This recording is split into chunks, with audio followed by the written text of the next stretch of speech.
ভোটের আগে বাংলা থেকে এসটিএফ এর জালে দুই বাংলাদেশি অবৈধভাবে মেঘালয় দিয়ে সীমান্ত পেরিয়ে বনগাঁয় গা ঢাকা দিয়েছিল দুজন।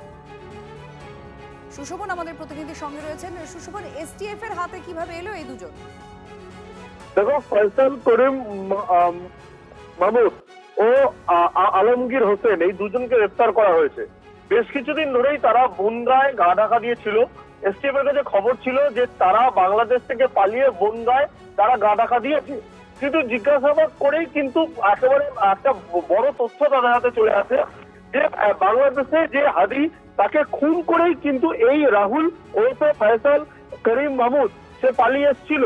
এবং পালিয়ে আসার তার পদ্ধতি কি, সে বাংলাদেশ থেকে মেঘালয় থেকে তারপর একেবারে ভারতের মধ্যে ঢুকে যায় এবং যেখানে বনগাঁয় সে গা ঢাকা দিয়েছিল, স্বাভাবিকভাবেই গোয়েন্দারা মনে করছে যে সে একেবারে শুধুমাত্র লুকিয়ে নয়, সে এই যে আলমগীর হোসেনের সঙ্গে সে গা ঢাকা দিয়ে কার্যত ছিল, যা গতিবিধি সন্দেহজনক বলে মনে হয়েছিল।